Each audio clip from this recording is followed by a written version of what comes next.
At my college graduation, my parents clapped for every student except me. By the end, they were the ones who could not look me in the eye. But to understand how we got there, you have to rewind 4 years and one perfectly curated family photo. The Monroe family Christmas card from 2019 shows three people smiling in front of a brick colonial house in suburban Missouri. My mother, perfectly styled blonde hair. My father, polo shirt pressed sharp enough to cut. And between them, my younger brother Dylan, holding a football like it was made of gold. I am the one taking the photo. You would never know I existed from looking at it. That was how it always worked in our house. Dylan was the star. I was the stagehand, invisible but necessary.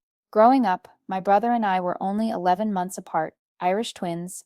People called us, though we looked nothing alike. He got our father's height, our mother's charm.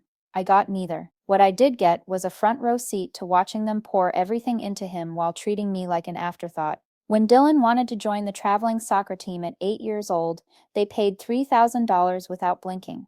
When I asked to join the debate team that same year, they said the $50 registration fee was too steep. We need to be smart about money, my mother explained. Your brother has real potential. I was 9 years old, sitting at the kitchen table with my permission slip, watching her write a check for Dylan's new cleats. That was the first time I understood my place in the family hierarchy. I was not an investment, I was overhead. By high school, the pattern had cemented. Dylan played 3 sports. I worked 3 jobs. He had private trainers, nutritionists, college scouts, showing up to watch him throw perfect spirals on Friday nights. I had a manager at the local grocery store who let me study between shifts. The breaking point came senior year. We both got into college, Dylan on a partial athletic scholarship to State University, me with academic admission to the same school. The night acceptance letters arrived, my parents opened champagne, not for both of us, for him. Rachel, my mother said, turning to me like an afterthought, you will figure something out for tuition, right? You are so resourceful. I stood there, acceptance letter in hand, watching them toast Dylan's future while mine hung in the balance. What about my tuition? I asked. My father did not even look up from Dylan's scholarship paperwork. Your brother needs our support for the gap his scholarship does not cover. Training, equipment, meal plans. You understand? I understood perfectly. I understood that in their eyes I would always be the one who could handle it herself, the one who did not need help, the one whose dreams were negotiable. If you have ever felt like the forgotten child in your own family, drop a comment with your city. I want to know how far stories like this reach. Maybe someone else out there knows exactly what this feels like. That night, I made a decision. If they would not invest in May, I would invest in myself. No complaints, no begging, just cold, quiet determination. I spent the summer before college working 3 jobs. Mornings at a coffee shop, afternoons tutoring high schoolers, nights stocking shelves at Target. Every dollar went into a savings account I opened without telling my parents. By August, I had enough for one semester. Barely. Dylan spent that same summer at an elite quarterback camp in Texas. $7,000. My parents drove him there themselves, stayed in a hotel for a week to watch. They posted every throw on Facebook. Meanwhile, I was serving lattes to people who did not tip, saving quarters in a jar hidden under my bed. Move-in day at State University was a study in contrasts. My parents rented a U-Haul for Dylan, bought him a new laptop, a mini fridge, matching bedding. They spent 6 hours setting up his dorm room, taking photos for social media. When it was my turn, my mother handed me her old laptop from 2015. It works fine, she said. Just needs a new charger. I moved myself in. 2 suitcases, 1 box. My roommate's parents kept asking where my family was. I told them they were busy. They were. They were taking Dylan to a team dinner across campus. College became my education in more than just academics. I learned to survive on 4 hours of sleep. I learned that the campus food bank opened at 6 in the morning on Wednesdays. I learned that if you volunteered to clean up after events, you could take home the leftover food. Dylan thrived, of course. Star quarterback by sophomore year. His face on posters around campus. My parents drove up for every home game, wearing custom jerseys with his number. They would pass me on campus sometimes, so focused on getting to his practice, they did not notice me walking by. The few times we did talk, it was always the same script. My mother would call, spend 5 minutes asking about my grades, then 45 minutes updating me on Dylan's stats, his coaches, his NFL prospects. I became an expert at saying, that sounds great, while washing dishes in the communal kitchen, phone wedged against my shoulder. One night during junior year, everything shifted. I was working my usual shift at the campus library, shelving returns in the law section, when Professor Catherine Chen found me. "You are Rachel Monroe?" she said. Not a question. "Yes," I replied, confused. "I have been watching you. You are in my constitutional law class. You wrote that paper on prosecutorial discretion that made me rethink my entire lecture plan." I did not know what to say. No professor had ever sought me out before. "I run a legal clinic downtown. We need research assistants. Real casework, not busy work. Interested?" The pay was barely above minimum wage, but the experience was invaluable. Every Saturday, I took the bus downtown and worked on actual cases: immigration appeals, wrongful convictions, housing discrimination. Professor Chen treated me like a future colleague, not a student. "You have something," she told me. One afternoon, that combination of intelligence and hunger. Law firms look for that. I wanted to tell her the hunger was literal some days, but I just smiled and kept working. Spring of junior year, Professor Chen called me into her office. "There is a firm in Chicago, Wellington and Associates. They are looking for summer interns. Real positions, not coffee fetching. I recommended you." My hands shook. "Professor, I cannot afford to do an unpaid internship in Chicago." She smiled. I said position, not internship. "They pay. Well." The interview was over video. 3 partners, all testing my knowledge, my reasoning, my ability to think under pressure. At the end, the senior partner asked, "Why law?" "Because I learned early that fairness is not given," I said. "It is fought for, and I want to be the one fighting." 2 weeks later, the offer came through. $25 an hour, plus housing stipend. More money than I had ever seen. I accepted immediately. That summer changed everything. While Dylan was at NFL training camps my parents funded, I was in Chicago drafting briefs that actually got filed in court. The partners noticed my work ethic. "Where did you develop this drive?" one asked during a lunch meeting. "Necessity," I answered honestly. By the end of the summer, they offered me a position after graduation. 70,000 starting salary, full benefits, bar exam coverage. The email came while I was back at school, working my night shift at the library. I sat in the empty stacks and cried. Not sad tears, relieved ones. I had done it. I did not tell my parents.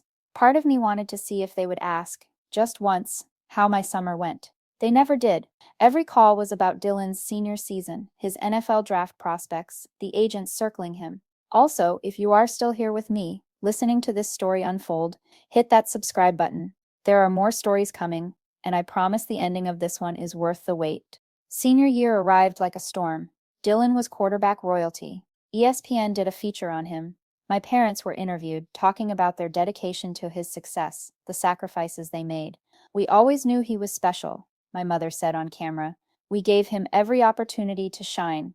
I watched that interview on my phone during my break at the legal clinic, eating a peanut butter sandwich I had, made 3 days earlier. Every opportunity, the words burned. Graduation announcements went out in March. I was graduating summa cum laude plus a special recognition from the law department. Dylan was graduating too, though his grades were just enough to keep him eligible for the draft. My parents called to discuss graduation plans. "We can only afford one hotel room," my mother explained, "so we will have to be strategic about timing. Dylan's ceremony is in the morning, yours is in the afternoon. We might be a little late to yours." A little late. Of course! The week before graduation, Professor Chen pulled me aside. "Rachel, there is something else. Wellington and Associates sponsors an award each year, Outstanding Graduate in Legal Studies. It comes with recognition at the ceremony." I had not applied for anything like that. "You do not apply," she said, reading my confusion. "You are selected, and you were selected." I stood there, processing. Selected, not inherited, not given, not handed down. Selected. The ceremony would include a brief speech about the recipient's achievements. Did I want my family notified specially? "No," I said quickly. "They will be there anyway." Graduation day dawned bright and clear. May in Missouri can be unpredictable, but that day was perfect. Cloudless sky, light breeze, the kind of weather that makes everything feel possible.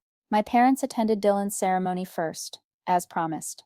I watched from my apartment window as they drove past, car decorated with congratulations signs for him. They did not stop. I put on my cap and gown alone, did my makeup in the cracked mirror I had bought at Goodwill freshman year. My roommate had already left, her family taking multiple trips to load her things. The apartment felt hollow, just me and 4 years of memories. I arrived at my ceremony early, sitting with my department. The auditorium filled slowly, families claiming seats, flowers everywhere. I spotted my parents eventually, hurrying in 20 minutes after the start, still wearing Dylan's team colors. They found seats near the back. The ceremony proceeded with normal graduation rhythm. Speeches about futures and possibilities.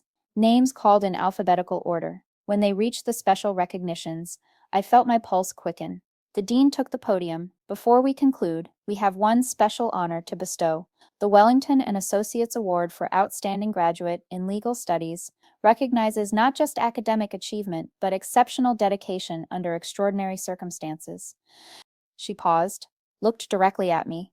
This year's recipient worked multiple jobs throughout her college career to fund her own education. Without family financial support, she maintained a perfect GPA while contributing to significant legal cases through our clinical program. 3 wrongful conviction appeals she researched were successful. Her work ethic and brilliance caught the attention of one of Chicago's top firms, where she has already secured a position. Please join me in celebrating Rachel Monroe.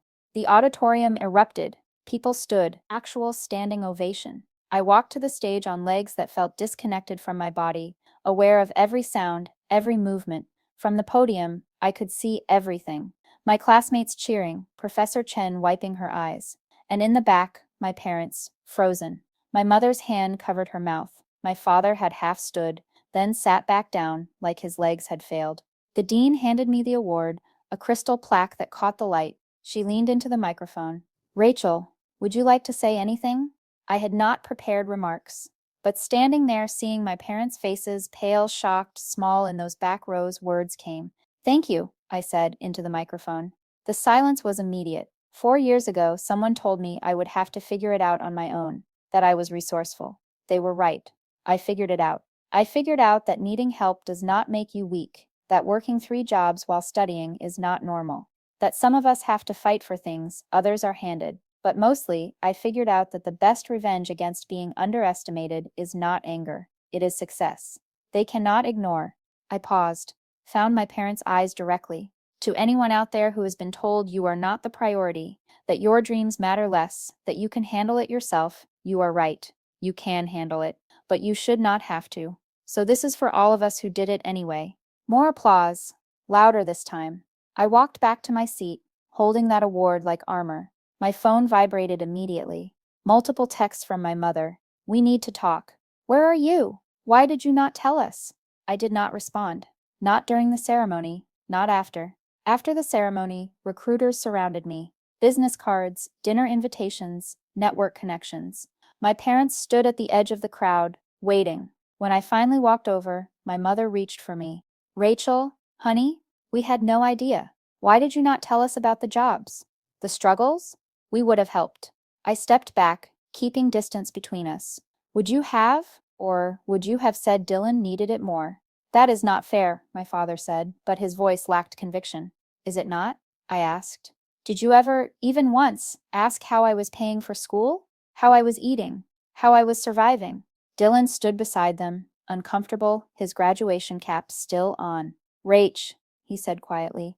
I did not know. Because you did not want to know, I said, but gently. He was as much a product of this as I was. My mother's eyes filled with tears. We were just trying to give him his best chance at the NFL. And you did, I said. But what about my best chance? What about my dreams? We thought you were fine, she said. You never complained. Because complaining would not have changed anything. You had already decided who deserved investment and who did not. There it was, laid bare in the May sunshine. The truth we had all danced around for 22 years. My father cleared his throat. The job in Chicago. Is it real? More real than anything you ever gave me. I turned to leave, then stopped. Oh, and Dylan, good luck with the draft. I genuinely hope you make it. He nodded, understanding this was goodbye, not see you later. I hear Chicago is expensive. My mother called after me. If you need help. I stopped walking, but did not turn around. I needed help 4 years ago. Now I need nothing from you. As I walk away, really walk away this time, I hear my mother crying. Part of me wants to comfort her. That old instinct to make everything easier for everyone else. But I keep walking. Before I left Missouri, I stopped at Professor Chen's office to thank her. She hugged me, something she had never done before. They were there? She asked. They were there. And nothing changes. I am still going to Chicago, still starting my life. Just now they know what they missed. She smiled. Sometimes the best closure is showing them exactly what they lost. That night, in my empty apartment, I packed my few belongings. My parents called 6 times. Dylan texted twice. I responded to none of them. Instead, I sent one email to Wellington and Associates confirming my start date. 3 months into my job in Chicago, Dylan was drafted. 5th round, not the first-round pick my parents had dreamed of. They threw a party anyway. I saw the photos on social media, our house decorated with NFL logos, my mother crying with joy. I liked the post, then unfriended them all. Clean break. A year later, I got a letter. Actual mail, my mother's handwriting. Inside, a check for $30,000. For your loans, the note said. We should have done this sooner. I stared at that check for a long time. $30,000. What I could have done with that 4 years ago. How it would have changed everything. But taking it now felt like accepting their revision of history, where they were always planning to help, just waiting for the right time. I sent it back with my own note. I paid them off myself. This is 4 years too late. My father called when they got it back. You are being prideful, he said.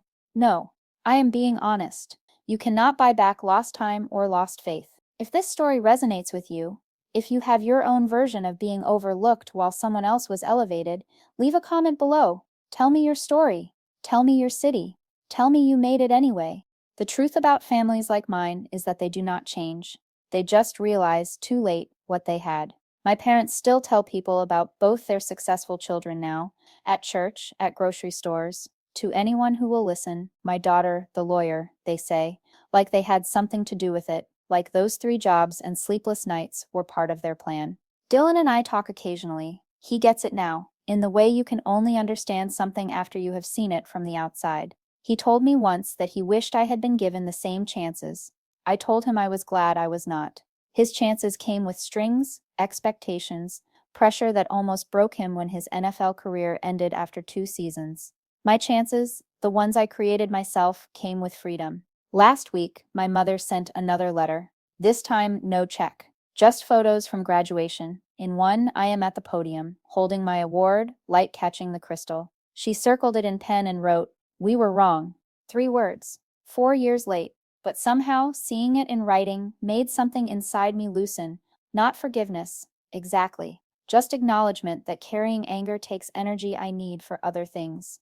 I kept the photo but threw away the letter. Some things are worth remembering. Others are worth releasing. Tomorrow, I start my 2nd year at Wellington. They are promoting me, youngest junior associate in the firm's history. The announcement will run in the Missouri papers.